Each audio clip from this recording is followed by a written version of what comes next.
Hi there. My name is Zach Johnson, and I'm instructor here at the Garnish Music Production School. Today, I'm going to be giving you an introduction to Ableton Live and giving you an overview of Ableton Live. Uh, this is actually a way for students or anyone who's curious about what we do here at Garnish Music Production School. And if you're interested in signing up for a course or looking into any of the available courses that we have here at Garnish, this is kind of a way to give you a sneak peek or more of a preview of what to expect in a Garnish course. So what we like to do, because this is actually streaming live across multiple platforms, I want you to be able to ask questions. So if you turn your attention to the actual Garnish Music Production School YouTube channel, as you can see here. If you're not already subscribed to us, it's a great way to stay updated or currently updated with what we're offering at Garnish, and for future videos as we do these live streams, which happen every single day. But if you just type in Garnish Music Production School, or if you just type in Garnish Music, you can find our YouTube channel there. And if you have any questions for me as I talk about the overview of Ableton, you can go ahead and submit your questions today, right now. And I'll try my best to get to all of the questions the best I can and answer them the best of my abilities.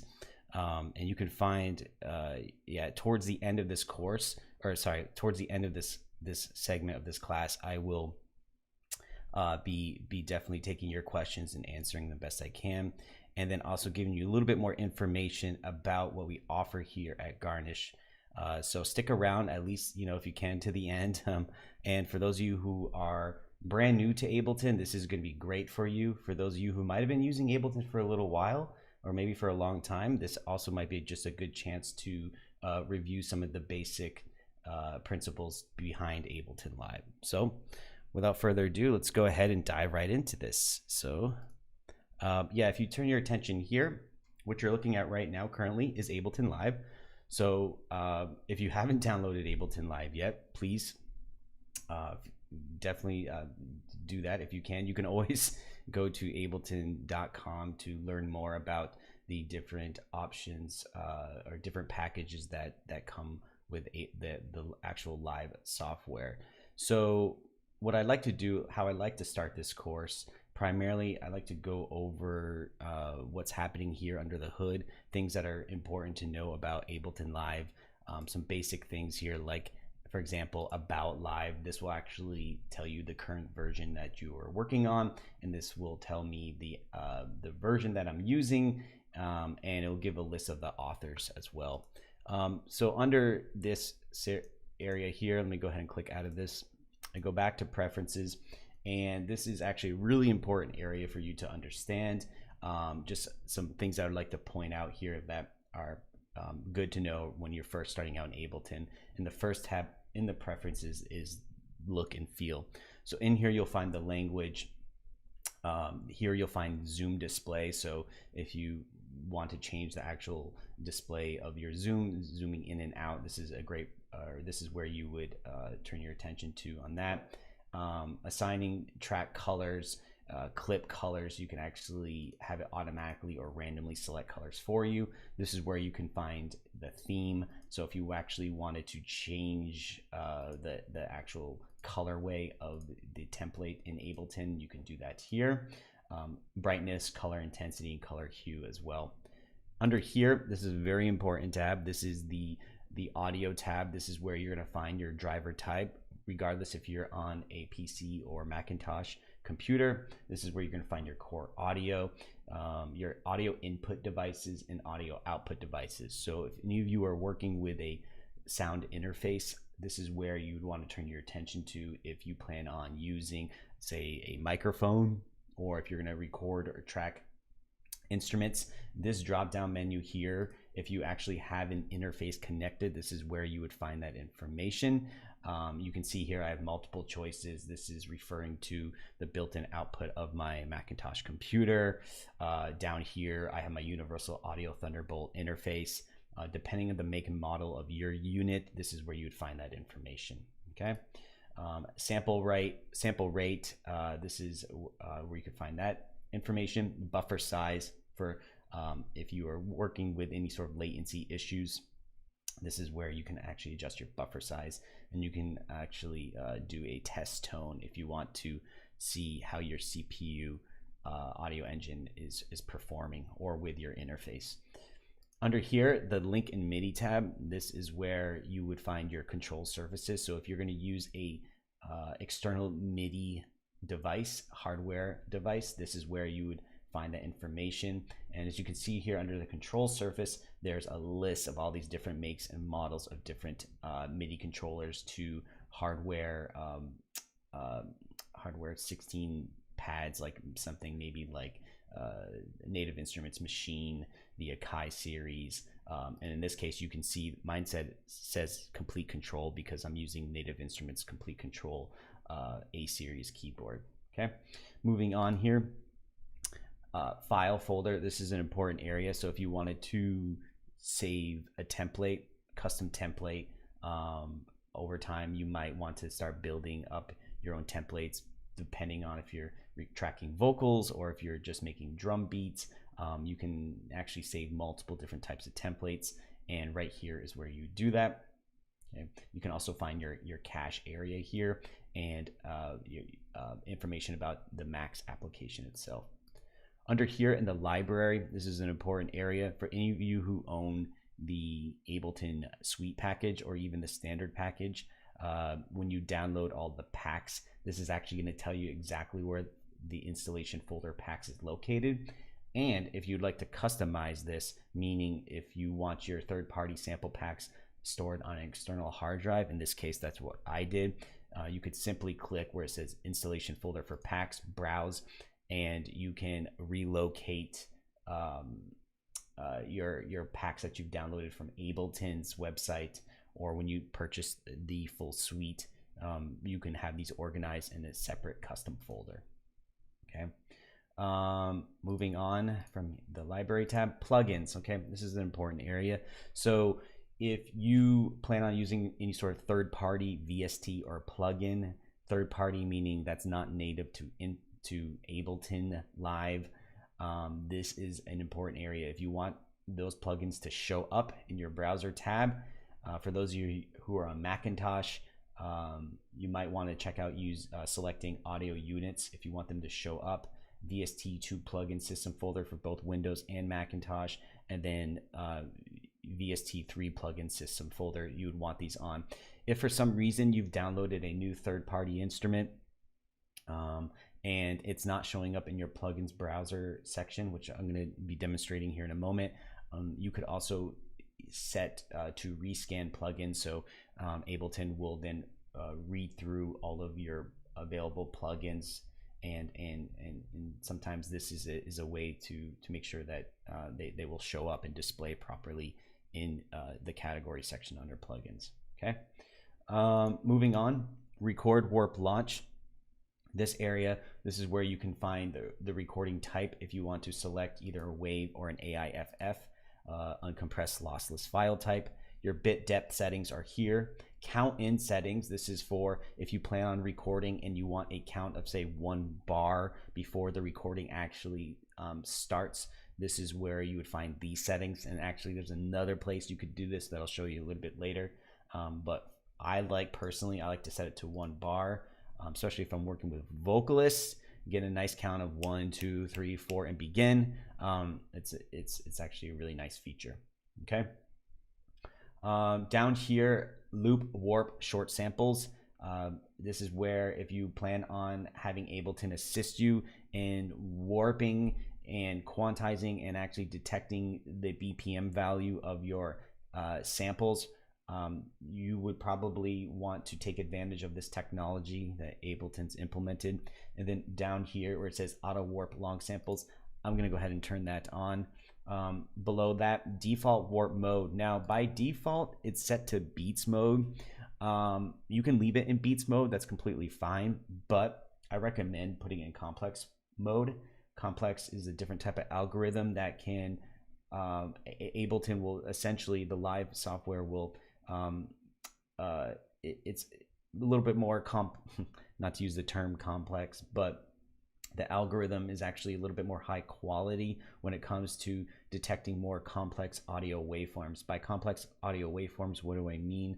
I'm talking about anything that has maybe more than one layer of sound. So maybe not necessarily just a drum loop, but if that drum loop has a bass line underneath it, or if it has harmony like chords, melody, vocals, this is definitely something I recommend that you have your default warp mode set to. You can always switch it back to these different warp modes. I'll be talking about this later on as we look a little bit more in depth into audio. Okay, create fades on clips edges. Okay, so this by default can create fades on your clip edges. I recommend that you turn that off because there might be some situations where you don't want a fade on a certain element. For example, like drums, maybe I don't want fade on my kick drum or my snare. That's something that you might want to consider or reconsider if you are if you are trying to have your drums smack or try to hit hard. Okay, down here again, this is an important area, the license and maintenance. I recommend get automatic updates, have that turned on, so anytime you restart Ableton or when you first turn it back on, as long as you have an internet connection, you'll Ableton will automatically give you those updates in the background. And send usage data, I recommend that you leave that on as well. It actually helps Ableton engineers, especially if there's any bug reports or information that they can learn from, depending on what kind of computer you're using or what software you're using, along with Ableton, like third-party things. It's actually very beneficial for the engineers at Ableton. So I recommend leaving that on. It helps everybody in the end. So yeah. Okay, so that's just a quick overview of the Ableton preferences. You might want to note that, of course, I didn't go into the nitty-gritty of every single detail. If you were to actually take the Ableton course, which is definitely a live course that we host, it's definitely more interactive, and we definitely go through every single aspect to this. But because this is a 1 hour live presentation, there's only so much I can cover in 1 hour. And if you're curious about our classes, again, they range between 3 hours to 6 hour courses, with, of course, with breaks in between some of those segments. But anyways, let's keep moving on here. So after live, in the file section, this is where you can create new sets. You can open up old sets. If you need to install packs, if you need to save your sets, or if you want to export your video and audio. So once you actually make a song, if you want to export something, this is where you're going to find that information under file.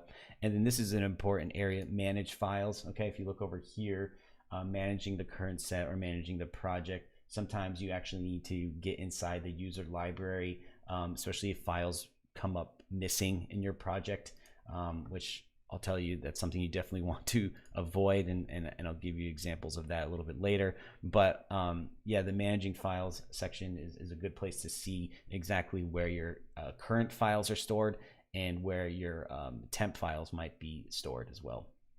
Okay, the edit section, the create section, the view section, all of these things here we're going to dive into a little bit more when we look at the layout. But everything that you find here when it comes to editing audio, duplicating audio, manipulating, modulating audio, things like that in that nature, all lie under here with edit and create and view.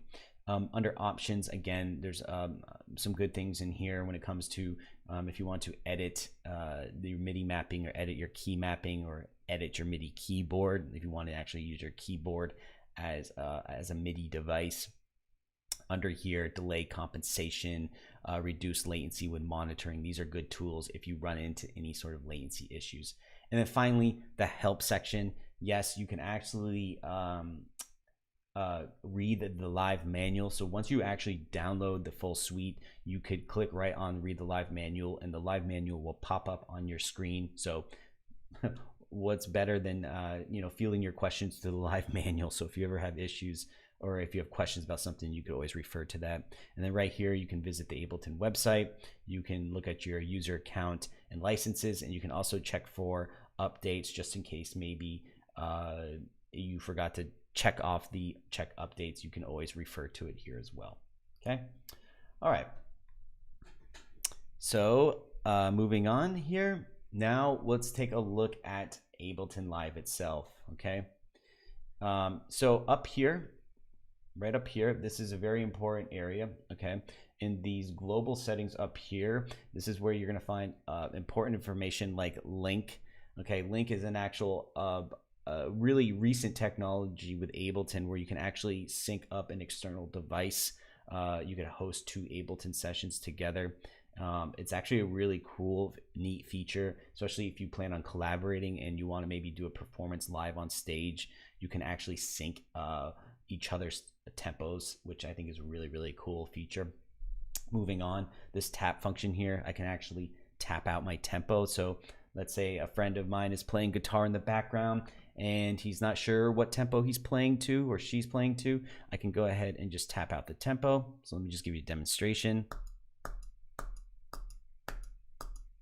Okay, for whatever reason, I'm feeling 111 beats per minute. And you can see here, it doesn't round it to a whole number. If I want, I could just double click and reset it back to its initial default position, which is 120 beats per minute. But I could also type in 111 on my keyboard, hit enter, and now it's set to 111 beats per minute. Over here, this is a phase nudge down, and this is what's called a phase nudge up. This is actually a way to temporarily increase the song tempo to synchronize to external music. So this is actually a great feature for any of you who are interested in DJing with Ableton. Maybe you're working with a friend who is on vinyl turntables and you want to maybe sync your tracks up. You could use this temporary nudge function to create mixes together live on stage, and it's a fun way to actually hear your music kind of slow down and speed up in real time as well. Over here we have the available time signature, which you can change. Maybe if I wanted to set this to 3/4 or 6/8, you could do that with the available time signature. Right now it's currently set to 4/4. And then next to that we have our metronome, our click track. Okay, so as soon as I click on it, it will start. I can also hit spacebar to stop it. And inside here, you have a bunch of different preferences. Like earlier, I mentioned the count in 1 bar. You can change the sounds here. You have a rhythmic section. You can change in rhythmic divisions, and you can also enable while recording as well. Next to that, 1 bar. Okay, this is definitely more for, or this is the quantization menu for global launching. If I want to launch the clips, and I'll be, like I said, I'll be giving demonstrations of this a little bit later. So if any of this is confusing to you so far, don't worry, especially if you're brand new to this, when it was confusing to me at first as well. But as we move forward, I'll be giving demonstrations to exactly what these things can do here. And yeah, so anyways, moving on. Over here, we have the follow action. If activated, the display will scroll during playback to keep the current song position visible. Okay, over here, this is the arrangement position, showing us exactly where we are in the arrangement. Okay, in a moment here, I'll be explaining the differences between the session view and the arrangement view, so that will make more sense, I promise.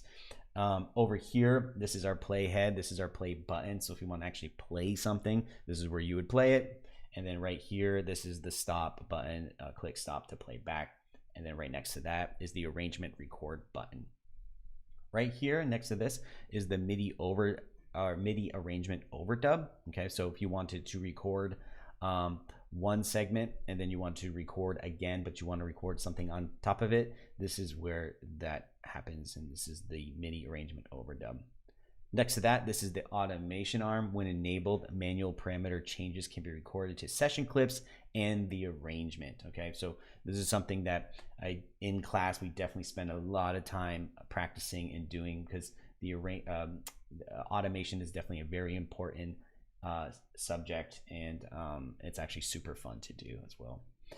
This is re-enable automation, so this is a kind of a safety feature. If you accidentally click on a parameter that you didn't mean to when it already had automation on it, this will allow you to bypass that, but then also re-enable it just in case you don't accidentally delete all the hard work you put into your automation. Capture MIDI. If I start triggering notes in real time, this is a great way to capture that idea, so I don't have to worry about always hitting record and then capturing an idea. This will literally, think of it almost as Ableton will listen to the last MIDI performance that you put together, and if you wanted to recall that information, you could click on the capture MIDI and that will show up. Really awesome feature in my opinion. The session record button toggles between playback and overdub recording for clips which are currently playing on ARM tracks. All right, and then over here, this is the loop start punch in point. Okay, this will actually be broken down into bars, beats, and 16th notes. Over here we have punch in, and then we have punch out, and then next to that we have the loop switch. So the punch in and the punch in switch and the punch out switch activate this to prevent arrangement recording prior to the punch in point. Okay, so if you ever need to just literally record one segment but you are worried about deleting everything else around it, okay, you can use these two punch in and punch out features to avoid that issue.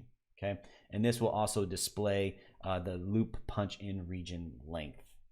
All right, so moving on over here, we have the draw mode switch. So the draw mode switch is if you actually wanted to start penciling in notes. Okay, so maybe you don't want to record in real time, and if you're like me, I like a mix of both. I like to try to record sometimes MIDI drums in real time, but then I also like to take my time maybe penciling in chord progressions.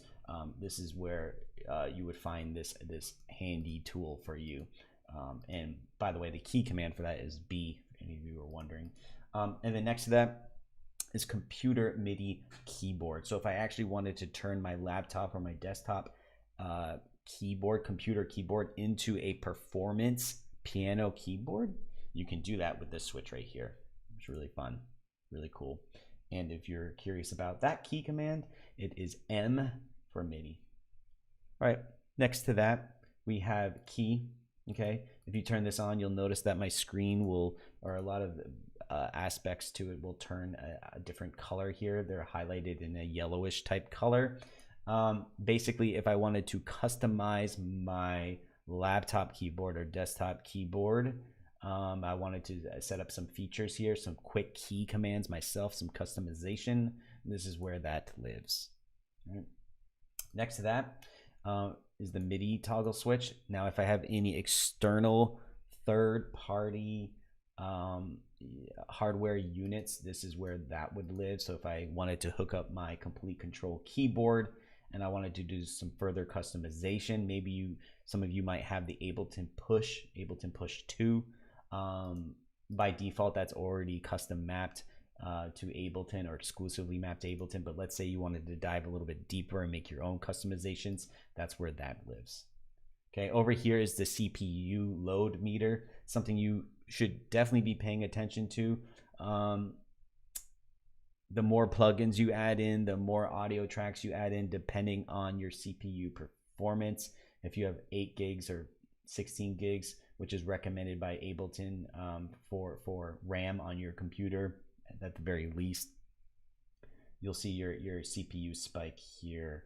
And by the way, you'll probably notice something else funky happen if your CPU meter starts to freak out. Like you might get audio dropouts, which is not a huge deal. But yeah, if this, in my personal experience, the CPU meter, if I see it go past like 90%, that's letting me know that I probably should address that issue.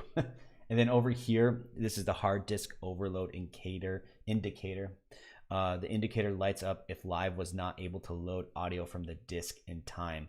This condition usually results in short dropouts in audio output stream. Yeah, this is rare when this happens to me. When it does happen, it usually just means that if my external hard drive is not connected correctly, yeah, I will hear audio dropouts, and then this D over here will light up and it will let me know, like, hey, heads up, something's not right with your setup, so you might want to address that. Okay, So one of the first things we talk about in Ableton, or what sets Ableton apart from other digital audio workstations. And if you're curious, what is a digital audio workstation? Well, here's a great example. There are all different types of digital audio workstations, but this is where you can actually create music. Okay, you can play back your ideas, you can export projects, and it's one of my favorite DAWs.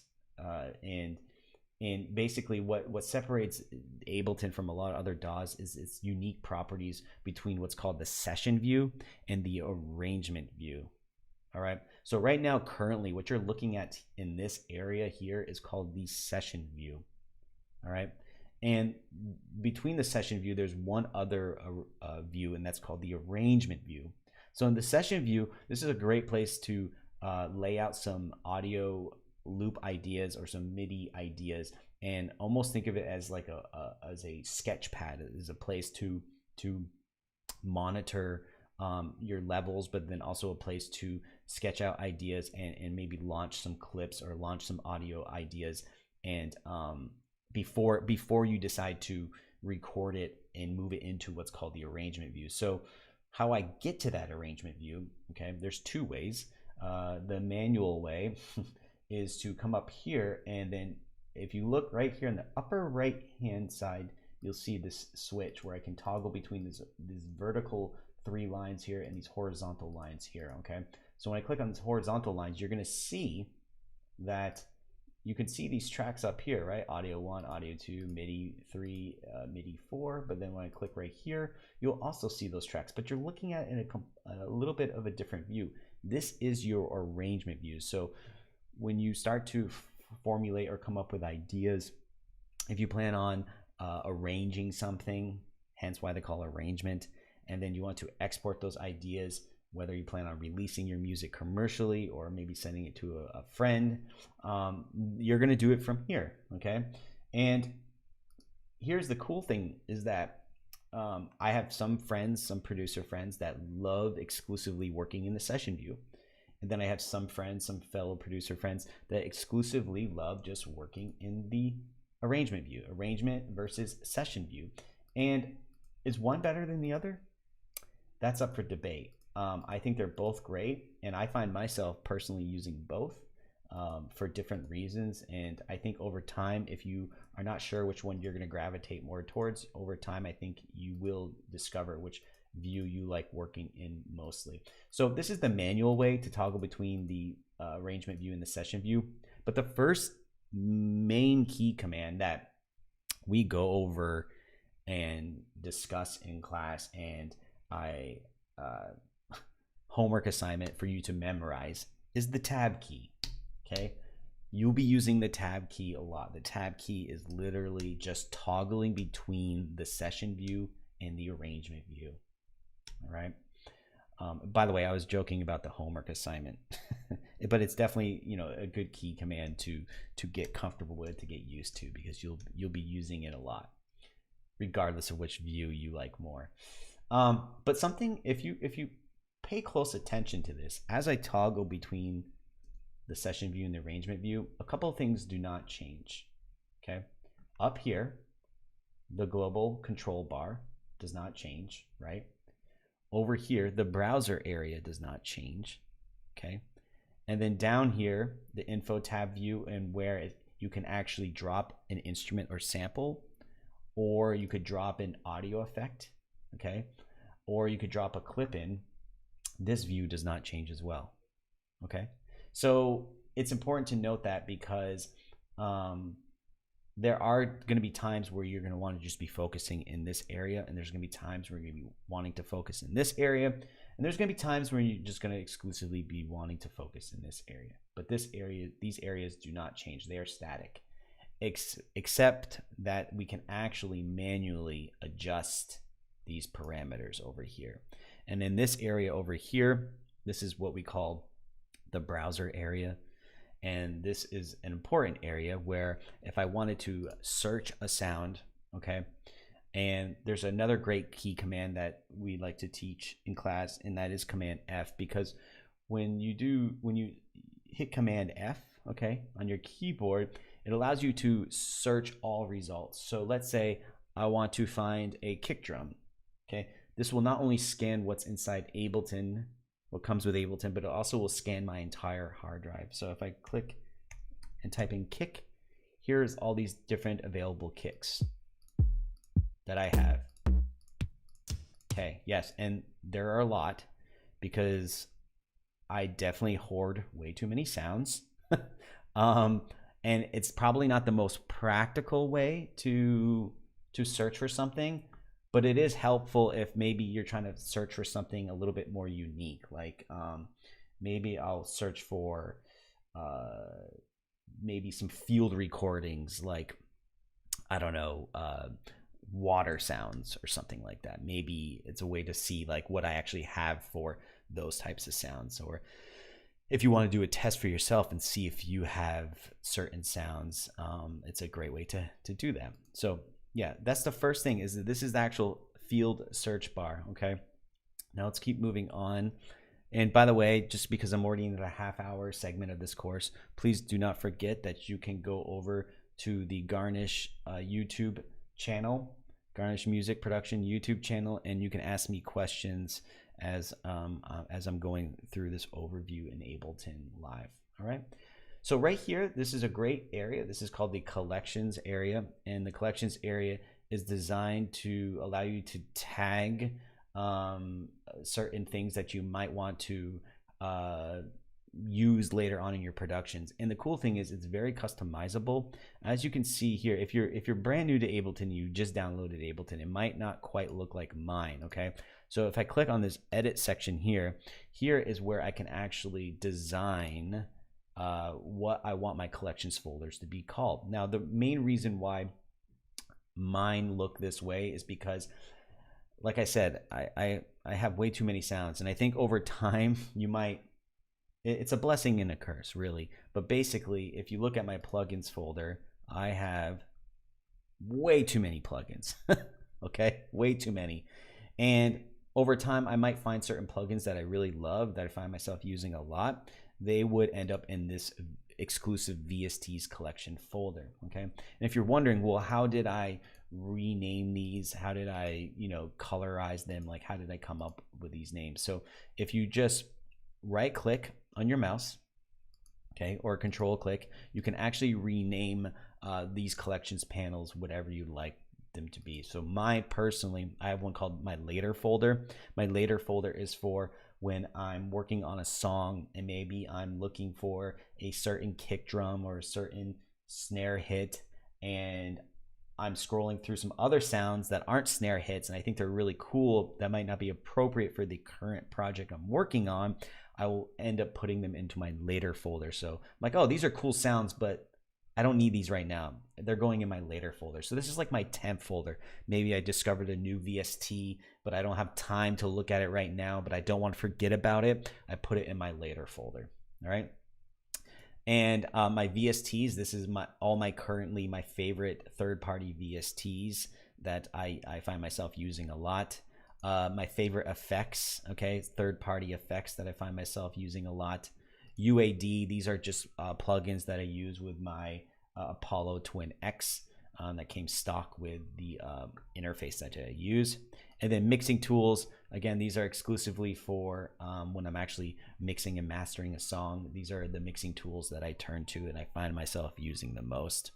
All right. Packs, these are some of my favorite packs that I've discovered from actually Ableton, exclusively in Ableton. And I'll show you a moment why I have this dedicated folder for packs, because for any of you who've gotten the full working version of Ableton, the full suite, they give you a lot of packs. And there's a lot of awesome things in here. It can be overwhelming at first, but what I recommend is maybe if you discover a pack that you really like, go ahead and give it a nice little check mark, and you can check this out later. So I'll give a demonstration on that. Let's say if I go to the packs here and I find this pack, like this convolution reverb, I find myself really liking. All I have to do is right click on it, and then I can say, okay, let's add it to my packs right here. Click on it like this. It'll give it a nice little purple check mark, or a little box, a little square, and then go back to my packs, and then you will see that in here in my packs unit, or my packs collections folder. And then down here I have my Macs, some of my favorite free downloaded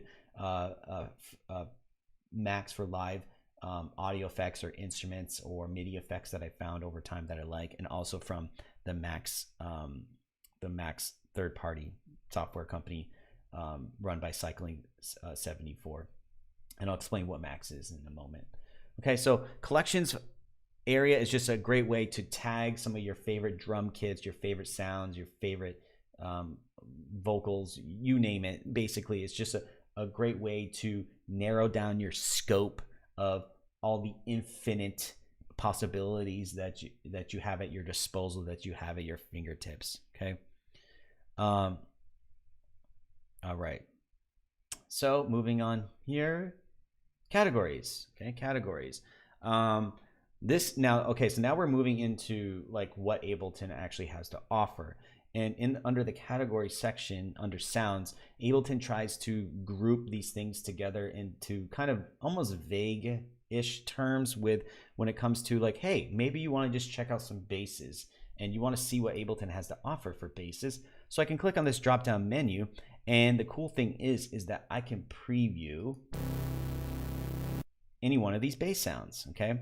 Now, one thing that we teach at the Garnish Music Production School, if you were to take a lesson with us, is we go over these extensions, like, because that's something that's actually really important to understand. Again, I'm not going to go over in detail all the extensions right now, but the extensions will let you know whether it's an Ableton device or if it's an Ableton group or if it's just an AIFF or a waveform. There's other extensions as well, but the cool thing is that as I scroll through these, just using my down arrow key, I can preview all of these sounds. Okay, so there's a lot of options here to get you started if you're not sure where you want to start. Like, hey, keep it simple. Maybe start with just a piano, a grand piano sound, or an old school kind of Rhodes key sound, you know. Okay. And then under here, this is another category that Ableton's put together for you to get going, to get started. And there's a bunch of different options for drums. So if you want to check out some of the drum kits that come with Ableton, this is a preview of what's in that drum kit. This is not necessarily a loop where you can just drag this in and think you're going to get this entire loop. No, it's basically a preview to show you, hey, these sounds are actually in this loop, and you can use them individually to create your own rhythmic ideas. And by the way, there are a lot. You see what I mean? Look, I'm still scrolling. This is why I have this collections folder. Now, some of you might be looking at your collection and you might say like, wait a minute, I don't have as many as you do. Okay, what's the deal here? Something to keep in mind is that I've been building my collections over time. So some of these I have in here might have been packs that I've purchased. By default, when you first download the suite, it takes a little while to install all these packs. So you might not see them right away on your system, but also don't feel bad if you're like, I don't have as many. In fact, to me, this is a problem. I feel like I have way too many. I guess it's a good problem to have, but yeah, over time, your collections will start to get bigger if you want them to be. So yeah, you're not missing out if you feel like I have more than what you're looking at currently, and maybe you have more than me. So I don't know. Anyways, moving on. Instruments. The instruments panel. This is a great area to really dive into the world of MIDI. Okay, and when I talk about MIDI, I'm talking about able to actually in real time use a tactile device, whether you're using a push or if you're using your own piano keyboard and you want to get into sound design, if you want to get into synthesis, if you wanted to load up some custom drum kits, if you wanted to load up some samples and chop them up like you would on a Kai MPC, these are the instruments. This is where this lives. And in the Ableton course, we go over all these different instruments. Okay. And in fact, part 3 of this series that I'm doing with Garnish, a couple of Saturdays from now, I'm actually going to be diving into this a little bit more. But today's just an overview of Ableton. All right. Underneath that, we have audio effects. In Ableton, there are a lot of different audio effects. Now, Some of these audio effects are definitely more for modulation to your sound. So if you wanted to, you know, add delay or add reverb or add saturation, if you want to make something sound brighter, or you want to make something sound darker, okay?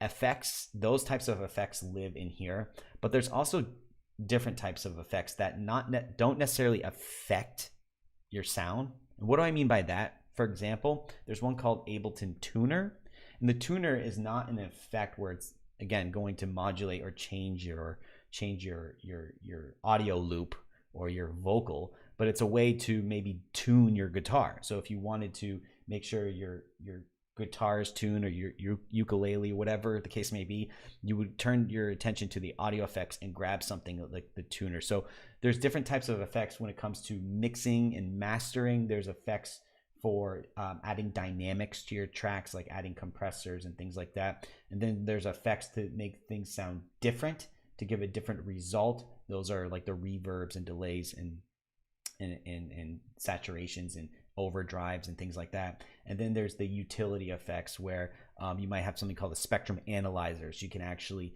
analyze the frequencies, you can analyze the pitch, you can analyze the amplitude, and then and yeah, so there's all different types of effects in here. And again, that's something that we definitely dive into in the Ableton course at Garnish.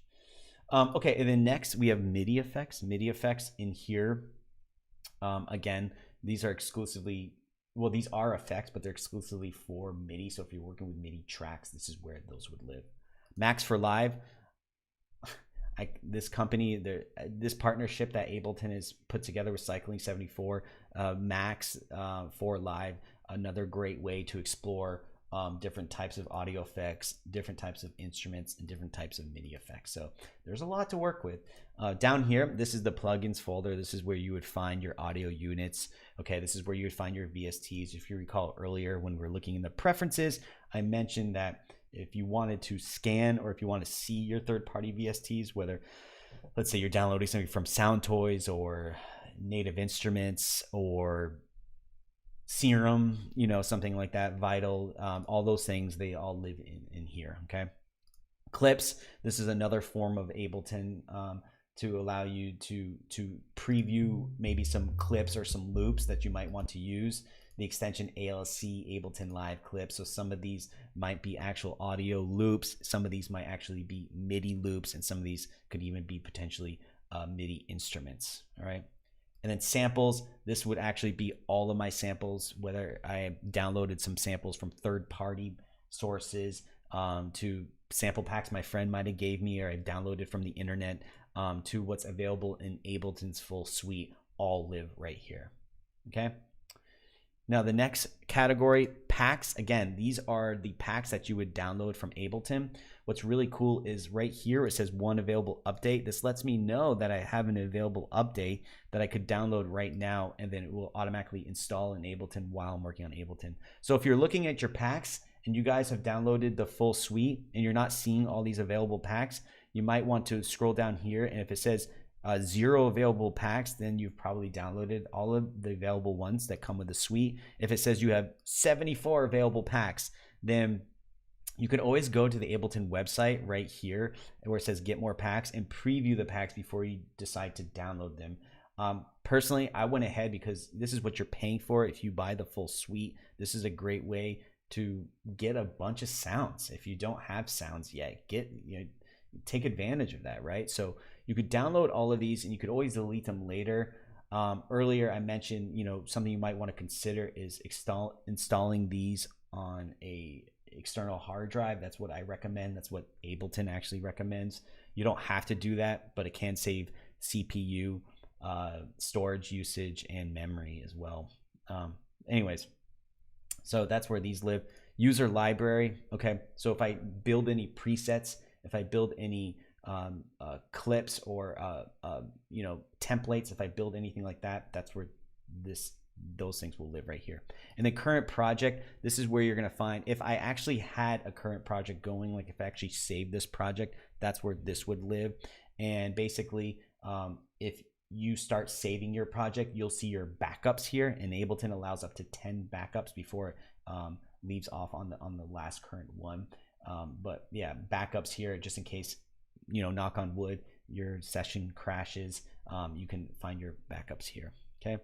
Now, anything below this that you're going to see here, these are custom folders that I've built. So for example, like if I actually wanted to build a custom folder, and this is something I teach in the Ableton class, or we teach, I should say, because we have other instructors as well. I'm not the only Ableton instructor, if you're wondering, but I can see all my available projects here, all my stems, even projects I've used in Garnish class. I can access these, and I can even preview maybe some of the packs and sounds, okay, here, which is like just a nice little area, or a nice feature that you can actually customize these folders. And by doing that, it's actually really easy to do. Right here where it says add folder, you click on add folder, and then you can redirect, like if you download a pack, say from splice.com or sounds.com, maybe if you download it, basically anyways, if you want to customize these folders, like maybe you have some of your favorite kick drums and you want them, put them in your own folder, this is where you would do it. You would create a folder, and then you redirect it and let Ableton know this is where it lives. So once you do that, like for example, let me just give you a demonstration. My drums, okay, I created these subfolders on the external hard drive where I can preview all the different, say, kick drums that I want to use, to the different snares, things like that, to different 808s or tonal hits. Okay, I even have a dedicated folder for different MIDI packs that I've been wanting to check out and maybe use in my productions. Okay, so let me just, this is a blank canvas, all right, and I just want to show you what it would look like to have a couple of tracks in here. And then I'm going to explain to you the rest of these parameters. We're going to go in a full circle here. So this is pretty much in a nutshell the entire preview area, the browser area. And if you recall, just one last thing I want to mention about this real quick is down here, this preview area is where you can actually listen to the sounds. So as I go through these drums, if you're wondering how I'm cycling through them so fast, I'm just using my down arrow key on my keyboard to preview these sounds. And if you notice right here, there's a tiny little headphone symbol, okay? That's letting you know you can actually listen to these sounds. So if you're trying to scroll through sounds and you're not hearing them, it's because the headphone monitoring tool has not been activated. So make sure that's on, okay? Make sure that's on, and that way you can go through these sounds and preview them, all right? So let me show you what it's like to open up a project, and let me show you what a project can look like, or at least the start of a project. I want to keep this simple and clean for you guys to understand. So I come up to File, and if I go to where it says Open Recent, you can see all my recent projects here, the ones that I've worked on in the past. And then this one right here is one I set up exclusively for today's lesson. If I go to Garnish Intro Session, I can just click on that, okay? And then right now it'll say, do you want to save the changes, the current changes before closing? Because this is not a project, I actually don't have any reason to save this, okay? So I'm gonna go ahead and just hit Don't Save. And then now you'll see a new project open up. And now just demonstrating what a project can look like. So what you're looking at up here, okay, this is actually what's called the track, okay? So here's track number 1, track number 2, track number 3, and track number 4, okay? And these two tracks are what's considered audio tracks, right? That have something called clips inside them. And these clips can actually play sound. So if I double click down here, you can actually see the waveform for that sound. And I can click on this clip, okay, which is just an audio loop, by the way. That's all that means. And then on this one, this is exclusively a MIDI clip, or MIDI track with a MIDI clip inside it. So it looks a little bit different, okay? And then the same goes for this one as well. So these are, the top here is what you would call your tracks, and you can reorganize these by just clicking and dragging around. Okay, so for example, if I wanted to not really pay attention to what's happening in my browser area anymore, I can go ahead and collapse it like this if I want. And actually right up here, there's a little drop down toggle arrow. Would you click on that? And it can also make it disappear. So, you know, some things are customizable, some things are not, okay? So, you know, it's really nice that you can just kind of stretch this out. And even this section here, you can kind of stretch out as well. So you can also just click on this, and I can make that disappear. All right. But to be honest, I like to have them both open, so I'm going to leave that open. So as you look at these track title bars, again, these are what's called the clips, and underneath the clips, you will see an area that's pretty important. This area where it says audio from, extension in, monitoring, audio to. So basically, if we wanted to customize some of these settings, meaning if I wanted to record audio into other audio tracks, or if I wanted to hook up a microphone, maybe hook up a guitar, I could actually set the routing set to my sound interface, my audio interface, and do those types of recordings. And underneath here, this is where you'll find the track volume. Okay, so if I wanted to play this clip, let me just demonstrate what that looks like or what that sounds like. If I just go ahead and play this clip, and this is just an audio clip. Okay, I can stop it right here. Okay, and I can also use this fader. Okay, this is the volume fader, the amplitude fader.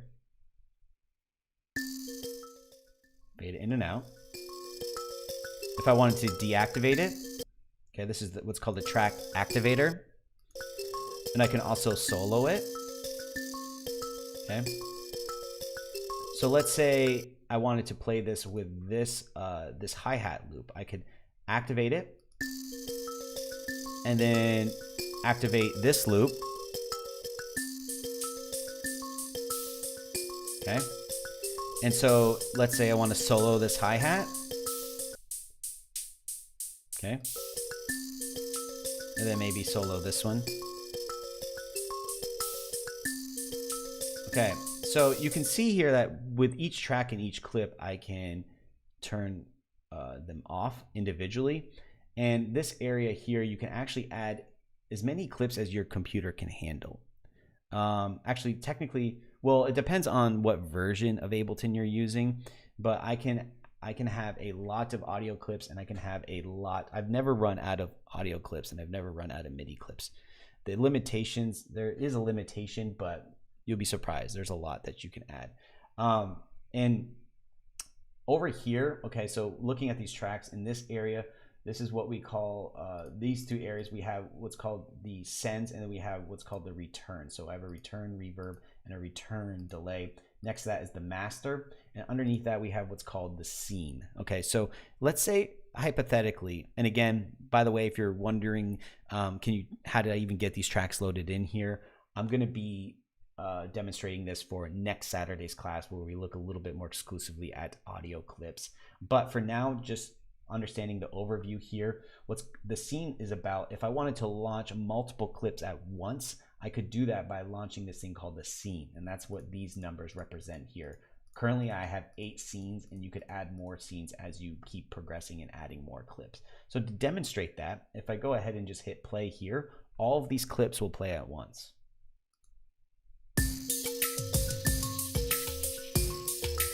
Okay.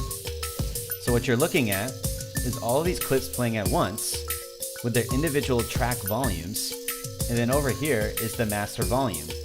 All right, so let's say I want to get this to a comfortable level. I will take the track volume for each one of these and maybe turn them down like this, so I'm no longer clipping, going in the red. Okay, and again, if I wanted to solo maybe just one of these, this is an audio effect, or sorry, this is a MIDI effect. These are MIDI drums. This is a hi-hat loop.